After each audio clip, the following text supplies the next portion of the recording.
Hey, howdy, hey, my brewing brothers and sisters. With me is my good friend, Mitch Steele. How's it going, Mitch? Going great. Great to be Yeah. here. It's good to see you. I enjoyed chatting with you, and it's been a while since we've hung out together. I Yeah, think it's it's been too long. yeah, at least a year or two, I think. Yeah. Yeah. I still need to make it out to Atlanta, come see you, hang We out. yes, I'd love to show you some of the great things that are going on in Atlanta beer. It's actually a very underrated beer city. There's a lot of cool stuff happening here. Yeah, you've spent a lot of time on the West Coast, a lot of Mhm. time and a number of years there in Georgia now, and you're from the East Coast previously. What would you say is the difference between the two beer scenes, East and West? Yeah, it's hard to generalize, but I will say that when I left San Diego, everything was obviously very IPA focused, and West Coast IPAs were everywhere. Hazy's really hadn't started making inroads, in 2016 when I stopped brewing in San Diego. I think when I first got to Georgia, my impression was that they were the beer drinkers in the Atlanta area appreciated styles, classic styles a bit more than where the West Coast went. Hmm. There were a lot of pilsners here, Right. some just kind of old school craft styles that were still hanging on. Hmm. There was not a lot of IPAs. There's one that is selling like gangbusters in Atlanta, and that's called Tropicalia. It's brewed by Creature Comforts, and that beer was one of those beers that was succeeding because of, number one, it's a great beer, but number two, it was rare for years. They couldn't make enough of it, and so when a load dropped at a beer store, it was, people would line up and they'd be sold out in a few hours. Um, but I think in general, my perception was that things like pale ales and dark beers and Belgian styles would go over better in Hmm. Atlanta than they would have at that time in San Diego. Hmm. And I think the Atlanta market has evolved. Um, and really what I'm seeing now is just, and I'm seeing this everywhere in the country, but in Atlanta, it's definitely a real thing, is that everybody's brewing lagers.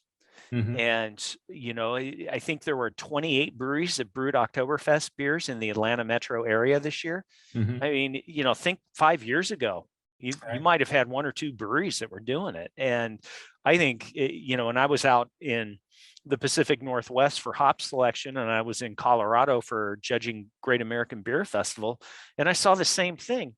And, in granted in Denver, some of the great craft beer bars aren't there anymore, but all the brewers were posting pictures of being at Bierstadt and having that slow pour pills, Right. and which is a beautiful beer. And it's funny, I was in a really good beer pub in close to my home recently, and they had that beer on tap. They brought it in from Colorado, and it was really cool. So I think, there's a brewery here in Atlanta called Halfway Crooks that does all lagers, and they're killing it. Hmm.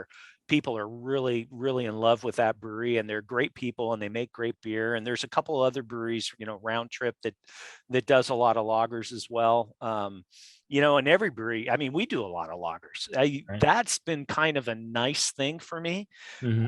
because, obviously I brewed a lot of lagers at Anheuser-Busch, but it was all the same kind of lager, right? It Hmm. was all variations of the American lager. And now one of our best selling beers is a German Pilsner. We're doing a Munich Dunkel that's on tap in all of our restaurants all the time.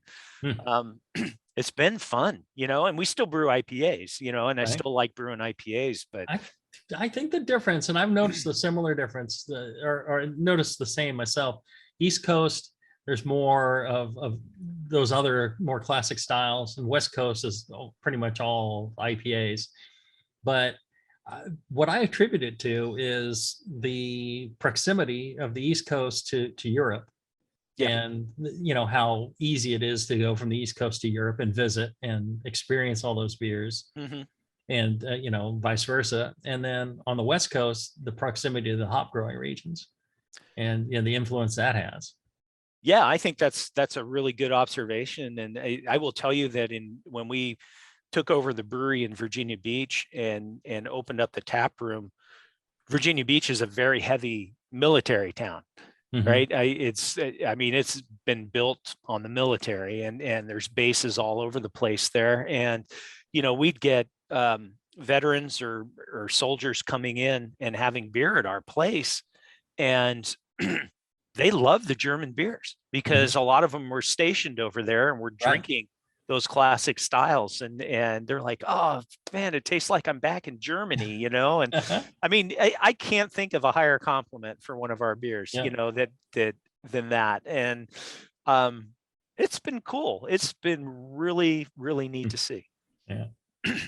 Who also is really neat to see? It's our good friend John Blickman. He's out in Indiana. That's where they do their magic, all the creativity, the thinking, the crafting of things to make your brew day better, from the smallest homebrew setup to the most elaborate commercial system. They've got everything in between. So check them out if you're serious about your home brewing. Check them out if you're wanting to start up a brewery. They can get you out there too. Good guys. They've been paying for the show for 15, 16 years. So the least you could do is send them a nice email. feedback@blickmanengineering.com. Tell John Blickman thank you for providing these wonderful shows for the last 15, 16 years. Today, we are going to do some Q&A. We take questions at brewstrong@thebrewingnetwork.com. You can send your questions in there. We won't answer them in the email, but we will answer them on air as we get to them. And we really appreciate them. If you're listening live, you can also ask questions in the live chat. Go to the Brewing Network page on Facebook, go to the video there, and just enter your comments in the live chat. That'll do it for you. Let's see here. First question is from Mike. He says, first, I understand this may be a dumb question. Mike, there's no dumb questions. There's just dumb people. So don't worry about that. When milling grain in my garage mill setup, the milled grain goes through a PVC pipe into a bucket. A considerable amount of static electricity is produced as the grain flows through the PVC. Could this affect the beer in any way, specifically thinking of the effectiveness of finings in the finished beer? I've noticed gelatin hasn't been as reliable of a fining agent for me in the last couple of years. I'm too embarrassed to ask this question to anyone in person. LOL. Mike. Yeah, Mike, great question. I've never heard this question before, but my take on it is it's a non-issue, because that grain, if anything, perhaps it's a slight issue as you're doughing in, maybe, because the grains want to kind of cling together or cling to things, and maybe that could produce a little bit more dough balls. I don't know. Yeah. I'm hunting for some effect other than,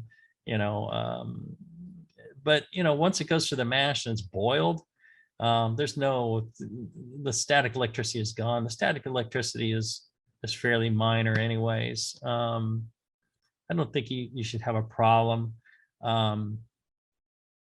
If you're really concerned about it, you might be able to ground your PVC pipe or replace it with something else, like a piece of copper or something. And the static electricity should be minimal or go away at that point. You got any thoughts on this, Mitch? Yeah, my first thought on hearing this question was that as soon as you add water to the milled grain, all that pent up electricity energy is going to go away. Yeah. And so I'm with you. I think once you go through the mashing process, and then as you go through the brew house, it's not going to carry through. And yeah, grounding, is always a good thing. When you're, I think that's a bigger concern, is that, if Mike is a smoker, that would be a problem, right? Well, and that, yeah, static electricity could discharge, get a spark. The thing about grain dust explosions is you need to have an enclosure in order to build up pressure for there actually be an explosion. If the ends of the pipe are open, you're not going to get an explosion. Right. You have to have a certain density of dust, and it's really thick. It's so thick you wouldn't be able to see your hand, holding it like a foot away from you. And then you need to have enough heat to cause the explosion. So I wouldn't even think that that's an issue. So I think you're fine. Yeah. You can ground it. It certainly wouldn't hurt to to ground your PVC pipe or replace a piece of copper or something. There you go. Good question. All right, let's take a short break. When we come back, we'll have more of your questions right after this. All right, we're back. I'm here with my good buddy Mitch Steele. We're doing live Q&A. If you have your questions, you're listening live, you can type them into the live chat there on Facebook on the Brewing Network page. I can actually see those. Let's see. Oh, all right, there we go. Tom writes, "Hey guys, thanks for doing this show, as has been very helpful in my home brewing adventure. I've seen Fermentus has the new E2U yeast procedure, which I believe stands for easy to use yeast procedure. I rehydrate my yeast, so I'm a little skeptical. Is there some kind of new addition to this yeast for non-rehydration, or is this just a selling point? Thanks, Tom." What do you think, Mitch?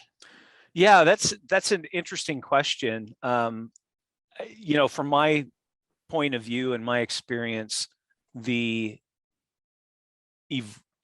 evolution of dry yeast has been huge over the last several years.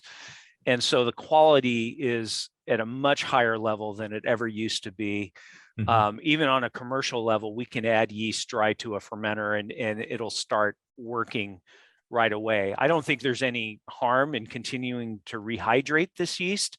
And I actually, I had to look up what E2U was, but it's basically just a dried yeast that they're recommending or saying you don't have to hydrate at all. So I think you could do it both ways without any ill effect, but I think, at this point, a company like Fermentus, I know several people who work for Fermentus. I know what kind of company it is. They do their research. So I don't think they're putting something out there that is just a marketing gimmick. I think they've done some work, and I don't know what they're doing on this yeast. If they're, who knows what they're doing in the drying process or whatever. But I would expect that it delivers as advertised. Yeah, I would think so as well. That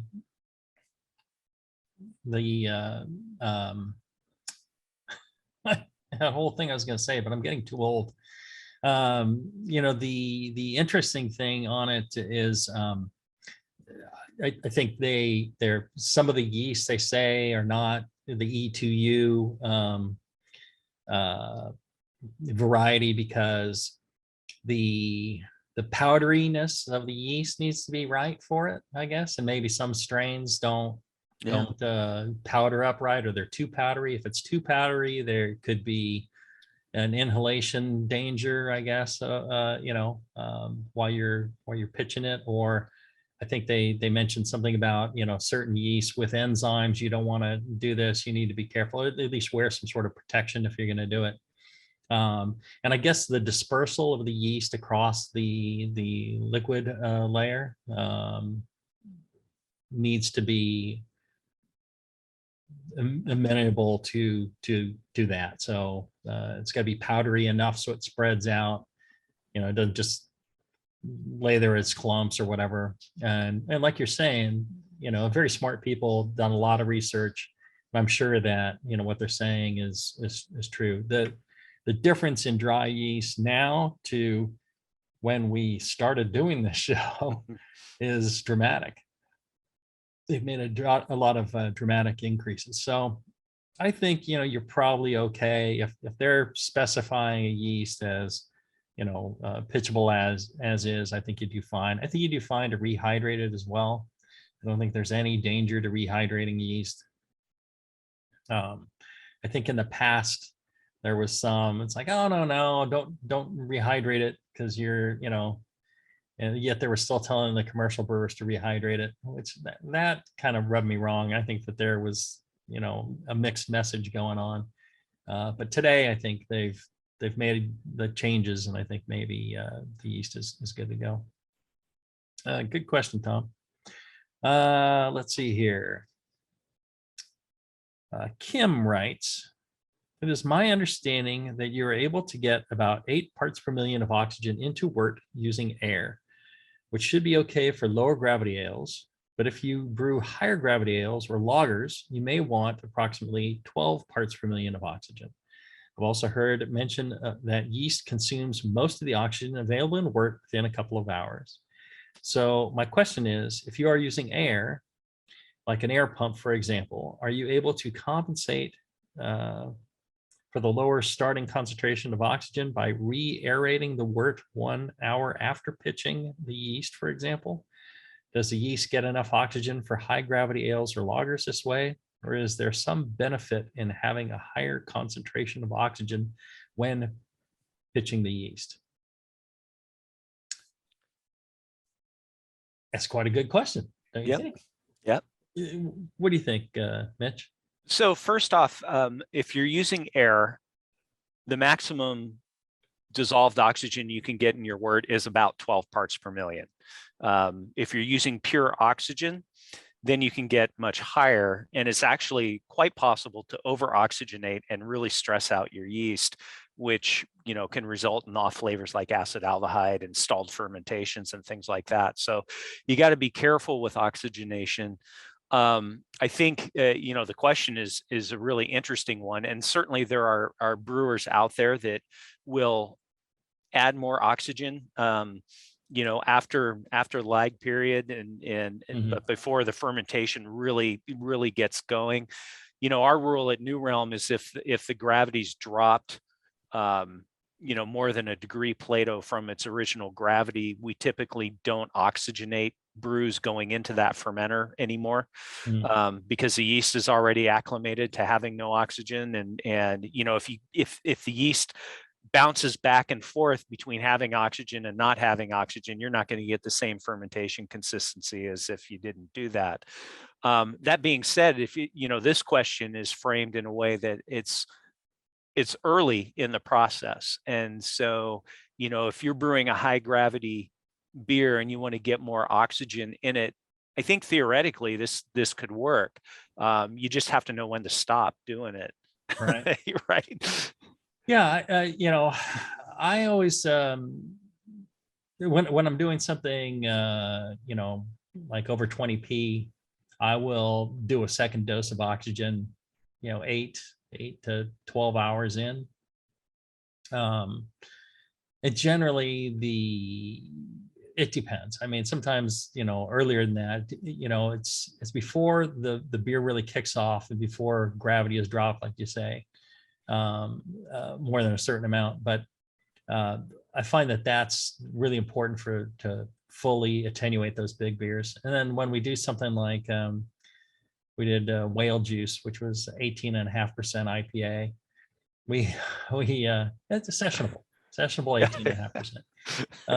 You're adding oxygen, multiple times, during fermentation. It's the only way you can drive that down. You don't seem to get any, real, negatives or, huge negatives from that. Especially in a beer that big, much better than it being really sweet. so there's that, and then there's also, I take from British brewing, and in British brewing, aerating your beer, 24 hours in is a common thing. Mhm. They do the double drop. Burton Unions, and they were trying to get air into the beer, and it's because the yeast really needed it. A lot of low attenuating yeast, and the flavor is of course different once you do this, and you get more ester production, and it's just part of the style. And so even that's possible. Yeah, I think that's an interesting question, because even if you're doing uh, air, and you're doing an ale, for example, the imperial juice yeast, they recommend using a high dose of oxygen, 20 parts per million, in your wort for that. If you're using that yeast as a home brewer, I could see hitting it, a second time, because with air, because I don't think you're getting enough with air on a yeast like that. So it's going to be yeast dependent. Some yeasts, won't be an issue. Some yeasts, I think definitely you're going to need more oxygen or more air. So a good question. I think his technique is sound. If he doesn't have access to oxygen, I'd pursue that, Kim. I'd go down that road. I think it's a good idea. Yeah, and just to reiterate your point, I think it is very strain dependent. Certainly, when I've changed breweries, I've had to kind of relearn oxygenation parameters for the yeast that we're using. It's a really important thing. So, keep that in mind as well. Adam asks in the live chat that you can go on the Facebook page for the Brewing Network and ask your questions live. Adam asks, so here's a controversial one for the masters. How do you feel about the state of hype beers? They're now going for upwards of $100 for smaller format bottles, 375 to 500 mil, or cans, 12 to 16 ounce, directly at breweries, or even higher in the secondary markets, aka the black market. Is this the elevating beer to wine status that some were championing back in the early days of craft beer wanted, or did that go too far?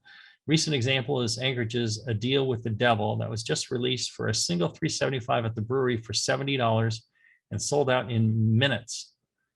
On Tavour, going for $100 plus shipping with a 2-bottle max. And who knows what he'll be going for in the secondary hyper beer zombie circles.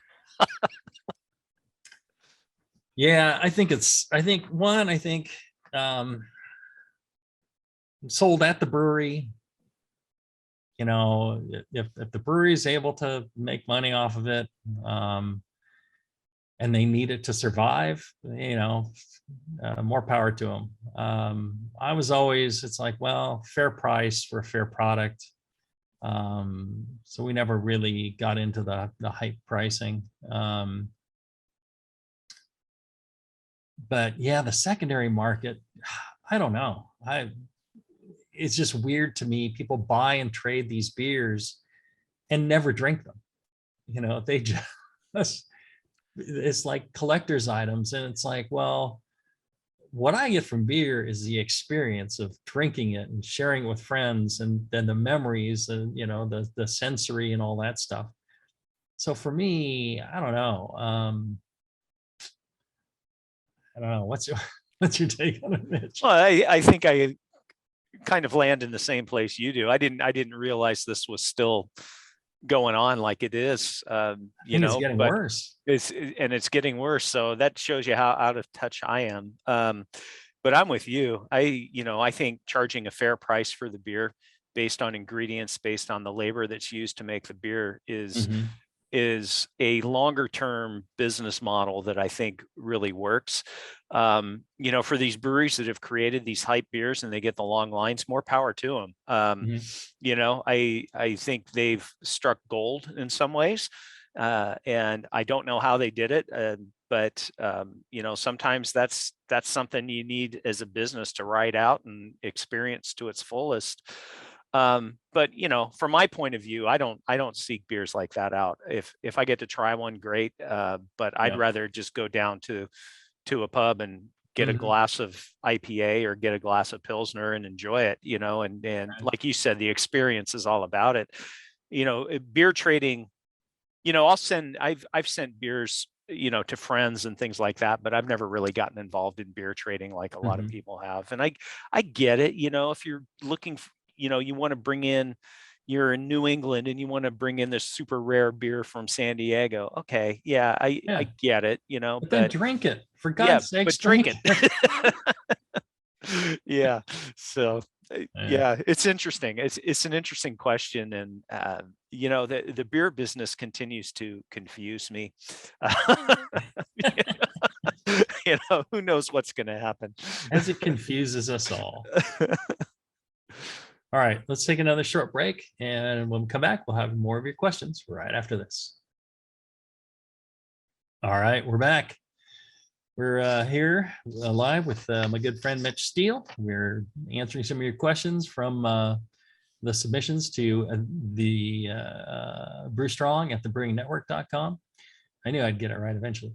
And also from your live chat. Adam's been quite active. He's got another question is, what are your favorite techniques for dry hopping right now to get the most aroma and flavor out of your IPAs? I'll tell you, for me, it was wait till fermentation's over, yeast have settled, harvest the yeast, add the hops, and then recirculate. We would recirculate for about 3 hours, and then let the hops drop, get them out of there, and centrifuge and package. The recirculation just made a world of difference. Yeah, we bubble CO2 up through the bottom of our fermenters to try and resuspend the yeast, and we do that 3 times before we allow the yeast to settle in the cone and then chill the tank. And I'm with you. I still think a post-fermentation hop addition is money. And that's where you get, if you're looking for classic hop character or really how the hop expresses itself in a beer, that's, to me, that's when you would add it. If you add it later on when the beer's cooler or chilled, you're not going to pull as much material out of the hop. And if you add it earlier, then you're going to get biotransformation and some other things going on that you may want, and that's fine. But if you just want pure hop, that's when I dry hop. And agitation, I think, really maximizes your yield off of your hops. Gets the most into the liquid. Jim asks, Jamil, looking at your great pics of pubs in the UK on Facebook, I was wondering if you think it would be possible to recreate the great British pub or brewery feel here in the US. What would be missing? Well, this is interesting because a buddy of mine, Matt Thomas, he built a little British pub in his garage. He had a tandem garage. And I was helping him remove a old water heater, and we were going to put in a instant hot water heater. I said, well, put the instant hot water heater outside, and then you freed up all this space. I said, and then turn this into a British pub. Most people would be like, not him. Within minutes, he's thinking that way, and by the next day, he's like putting up walls and building this thing. And he's got, I mean, the wallpaper and the tin ceiling and it's beautiful. It is a British pub, and I will go over to his house sometimes, and we'll go and we'll sit out in the pub, and it's just like hanging out with friends at the pub, or it's yet it's still missing something, that British pub experience. And a lot of it has to do with the fact that I think here, we're just a bunch of Americans in a pub, and the experience is a little different. Whereas in England, you go to the pub and just the other people. I talk to people I've never met before in a pub in England, and it's just the most wonderful experience. You just start joking around a little bit, and everybody freely gives it back to you, and there's no offense taken, and it's just fun. Here in the US, you got to be a little more careful about that, I think. I don't think so. I think the British pub experience is the British people. I think that's really what which makes it something unique in the world. Yeah, I'd agree. I think, the people that you interact with in the pub is a critical part of the experience. And I was going to mention that the bar I was talking about earlier that was pouring the Bierstadt lager, they recently built a British pub in a corner of their building. And this is a really neat place. And they did it really authentically, wallpaper, pictures of English royalty, and a painting of Michael Jackson, the beer writer, on the wall. And they've got 4 beer engines. And when we started New Realm back in 2017, 2018, I had big ideas of having a cask section and trying to build a British pub in one of our event rooms. And it didn't work out for a whole lot of reasons, and we ended up not doing it. But now I can drive 10 minutes and get to what I consider to be the closest replication to a British pub that I've experienced in the Atlanta area. And it's really done well. I mean, they treat their beers well. They always have Sierra Nevada ale on cask, and then they bring in local brewers as well. And there are some brewers in the Atlanta area that are doing a great job replicating, bitters and other British beer styles that you typically don't find anywhere. And and you go into that place, it's very cozy, right? It probably has 8 seats in there, so you're always sitting next to somebody, and so the conversations just happen naturally. And that's pretty close. It's not the real deal, and I think just sitting in a room with British or Scottish people and having a beer and listening to the conversations with the dialects and the accents is a big part of it. Right. Yeah, he built this British pub, my friend, and so I started homebrewing again. I started producing real ale, great British bitters and stuff, and I've been filling pins for them, and take it over there and invite everybody over, and just a few of us will kill that in a couple of hours. And it's just fantastic. I mean, I'm killing it on brewing some of these beers.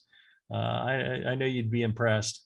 Oh, I would love to try them. I think, a big factor in this is the low alcohol of the beers in those British pubs too. Right. That just leads to being able to hang out longer and having good conversations and I think that's an element that I'm starting to see creep back into American beer culture, kind of lower alcohol sessionable beers. But in England, that's the normal. I mean, if you get a beer over 5%, you're drinking strong beer in England. Oh yeah. Yeah. So, well, and that's happening more and more with the new breweries that are starting up, and everybody's brewing West Coast IPA or hazies, or and it's all 6-7%. I remember back you're killing England for me. Back in 2009, Steve Wagner from Stone and I went over and brewed an IPA, and it was 7%. And I went back with Greg Cook for the release party that was at a Wetherspoons pub in London, a beautiful, refurbished bank building that had been turned into this huge pub. And there were a lot of English brewers there that had participated in this program, in this event. And there were so many of them that wouldn't even try the beer because it was Right. too high in alcohol. Yeah, they're just And like, oh, no, no. yeah, they're like, I'm not going to drink that. I'm like, you're not Yeah. even going to, like a 1 ounce pour. You don't even want to try it. Oh, no, no, no. I'm driving, or Right. That's not the case today. yeah. Yeah, I was in Edinburgh in 2000 or so, and I was at a pub and they had Old Peculiar on. I'm like, and it was tasting fantastic. I'm drinking pints of that and I'm hanging out with these other guys. They're drinking something around, high twos, low threes. And we're pint for pinting on this. And they're like, oh my God, how can you even drink that? It's 5%, it's 5.2 or whatever it was, 5.4. I'm like, I'm from California. This is Yeah. session ale for us. That's funny because, when we originally proposed that first beer to brew for the Weatherspoons chain, we wanted to brew a double IPA and they said no. And so we compromised. We weren't going to do anything that wasn't stoned, right? So it was going to be a 7% beer. But Steve proposed the name California Mild. Which if you've ever met Steve Wagner, he's got a great sense of humor. He's very funny in kind of a droll, quiet way, and I that just made me bust out laughing. And Yep, that rings true. Let me tell you quickly about my good friends up near Reno, Brew Chatter. It's a great homebrew shop, lots of fresh ingredients, everything you need. They even have distilling equipment in there if you're into distilling or want to learn to distill. Lots of knowledge. These two guys know a lot about brewing and a lot about customer service. Go check them out. Great folks in there. If you stop in, tell them hi from me. Just say Jamil sent you. They'll know who I am. Good folks. I'll be up there in November, and then Mitch is coming someday, and we'll all go. yes, someday. We'll go check them out. John asks in the chat where you can ask questions if you're listening live. John asks, Jamil, I remember you said one of your biggest things you can't live without as a pro brewer is zinc. I brew 10 gallons at a time and usually north of 1050. So reusing yeast and or building it from starter is almost always necessary. When is the correct time to add nutrient and what nutrient should I use? So the correct time to add nutrient is there's, when it comes to like yeast additions, zinc additions and stuff, there's people who actually add them to the fermenter because if you add them during the boil, a lot of the zinc will get trapped up in the trube. Yeah. And it'll cut about half of your zinc addition out. But then zinc is cheap. And then the reason that I never add it to the fermenter is because it's a powdered product. And the process of making powders generally involves blowing a lot of air. And so a lot of times they're not necessarily going to be flawlessly clean. There could be bacteria or wild yeast in there just from that process. So powdered things generally you gotta look out about adding those to the cold side. So for me personally, I would add them to the hot side in the boil. You can add it towards the end of the boil. Last 10 minutes is fine, 15 minutes. And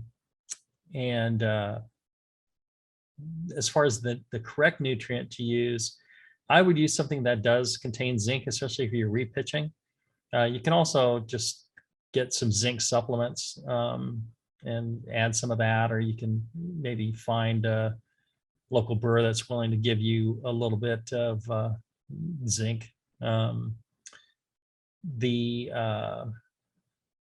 The thing not to use is something with a lot of fan, because if you put too much fan in, unless you're doing something with a lot of adjuncts, if you're doing something like a mead or something, then fan is very useful. But if you add it to most barley based grain-based brews have plenty of free amino nitrogen. And so if you add too much, it can really accelerate the fermentation and can end up in something that gets very hot and does not taste too great. So be careful there. To follow up, do you need to add anything to the starter? You can. It certainly doesn't hurt. Just don't overdo it because in too high concentration, the zinc and the other materials in the nutrients can be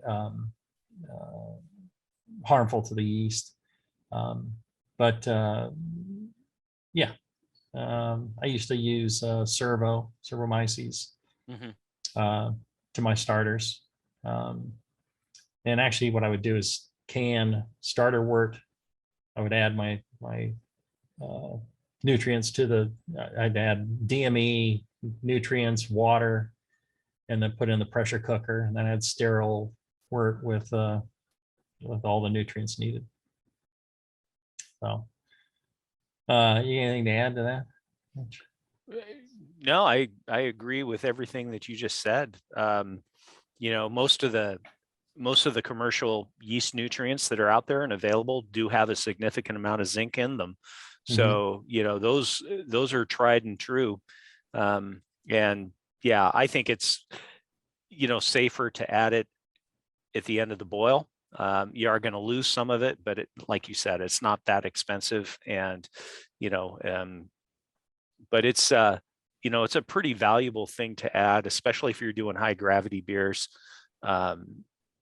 You know, and you know, I'll tell you, there was a time at Anheuser-Busch, and I don't know if they're still doing this or not, but you know, yeast settling in Anheuser-Busch lagering process was controlled by zinc additions in the brew house, because zinc, the more zinc you have in the wort and in the resulting beer, it enhances yeast flocculation.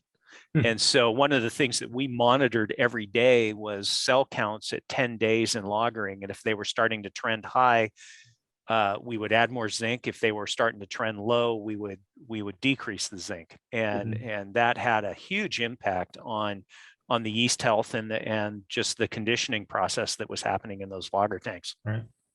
Well, and you could certainly, you know, boil some zinc or make yourself up a jar of, you know, sterile zinc water or whatever, nutrient water, and add that to the fermenter. That'd be another way to go. It's just the extra effort. It wasn't worth, you know, the juice ain't worth the squeeze, as they say. So yeah, there you go. Let's see here. Ron, I think, he says he brewed a Belgian ale, 12 gallons, screwed up on the recipe. Recipe asks for 4 ounces of special B. I put in 4 pounds.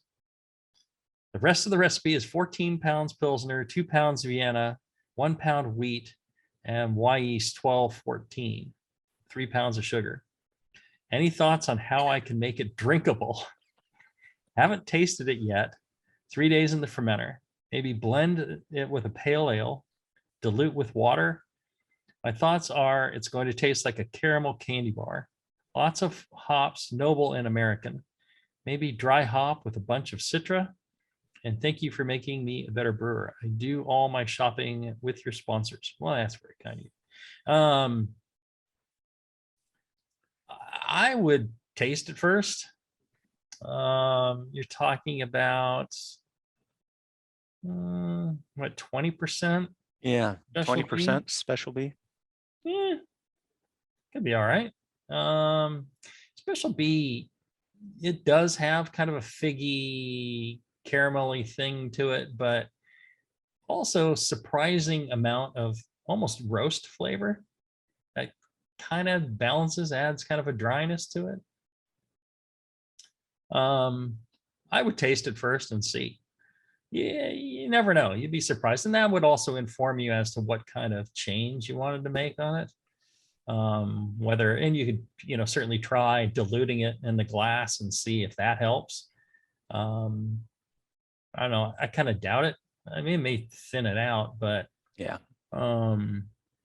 it's going to thin out everything. Blending it, the traditional way that a commercial brewer would do it is to brew another batch, using probably just all the other ingredients except special B. And it would be, 10 times the size of this batch or whatever it would be. And then you would, blend it in there, little by little. Whatever other beer they were brewing, as they're brewing this, they would leave out the special B and just dose a little bit of this into their regular batches until it was all gone. I don't know, that, or you just chalk it up to a loss. Yeah, I'd try it. I mean, I mean, the famous story about Arrogant Bastard Ale was that Steve, when he was homebrewing the test batch, did a mistake, something like this, where he added too much of one malt and he was going to dump it. And then Greg tasted it and said, "Why would you dump this? This is the best beer I've ever tasted in my life." And then boom, they had Arrogant Bastard. So happy accidents in the brewing world can sometimes result in something really wonderful. And so I would taste this before you make the call on what to do with it. I think blending with a lighter beer might help. I'm not sure about the dry hopping because it looks like you used Belgian yeast in this. And I'm not sure if that would, all those flavors going on would work well together, but you can try it. It's, yeah. Right. And Mitch isn't saying it, but I'm saying Arrogant Bastard has a whole ton of special B in it. Special B and Chinook. Yeah, I still can't comment. Yes, I know. No, but we cloned it. That's fine. That's fine. You go back to Can You Brew It and just check it out. Just check it out. Let's see here. Sean asks, gentlemen, I know that the CO2 produced during fermentation is harmful to yeast, and you want it to make its way out of the beer and out of the airlock. I also know that to ensure good attenuation, some brewers rouse the yeast by rocking the carboy. I was thinking, what about having a stir plate under the carboy with a stir bar set at relatively low RPM in the beer to keep the yeast suspended and help drive out CO2? Once the beer has experienced terminal gravity, you just turn it off. Am I onto something, or am I just a dipstick?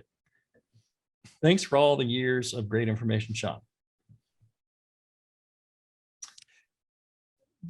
I've heard this, multiple times before. I would not do this. If what your goal is to get quick attenuation and maximum attenuation in a ferment, then certainly this would work. This would help. But it's, what you're trying to produce is a flavor that has been produced for, many thousands of years. And there's certain expected flavors. If you remove the CO2, you'll get more esters, you'll get, a different character to the beer than perhaps is desired. So I don't think you really gain anything from it. I think you gain more from using that stir plate to make sure you have enough healthy yeast before you start, pitching enough healthy yeast, monitoring your temperature, things like that. You'll get the best beer possible. Have any opinion on this stir plate idea? Yeah, I agree. I mean, you're going to get a faster fermentation. It's going to finish a little bit lower than it would under natural circumstances. I don't think that CO2 entrained in the beer during fermentation is a real issue or risk to the beer. I mean, there are brewers that go to full carbonation in their lagering tanks and with no ill effects. So I think I'm not sure that this is a real risk for you. Certainly, rousing the yeast helps when your fermentation is lagging or stuck. But part of that is bringing air back into it and not necessarily CO2 toxicity or anything. So yeah, I think, really where you need to make sure you don't have CO2 is in your yeast and in your yeast culture. And if you're propagating yeast, I think using a stir plate is a great way to do it, because you don't want that CO2 sitting in there while you're trying to grow yeast. Mm-hmm. There you go. Adam asks in the chat, if you could go back and start over as a pro brewer with your own dream brewery and not factoring in market demands, what size brewery would you have? Brew house and tap room size. What would you brew? I'd brew beer. What size? I mean, not factoring in market demands is where the question kind of falls apart for me, because if I'm not factoring market demands, I would, just maybe home brew or I'd brew, 1,000 barrels at a time just so everybody could have free beer. That's what I'd do. If I won the lottery, I've said this multiple times, if I won the lottery, I would open a brewery tap room, and the beers would be the cheapest I could legally sell it for. In California, you have to sell it for the price that it costs you plus a certain amount. If I didn't have to do that, I would just give away free beer to everybody. I was just like, free beer tap room. Just come on in, hang out, have some free beer. But I think you have to factor in market demands. I would probably set something up. If I had to do it over, I would set up a smaller place, maybe as many as, 100 seats. And I would have like a 10 barrel probably with some double and triple fermenters, maybe a 10 barrel with, if it got busy, room to add in,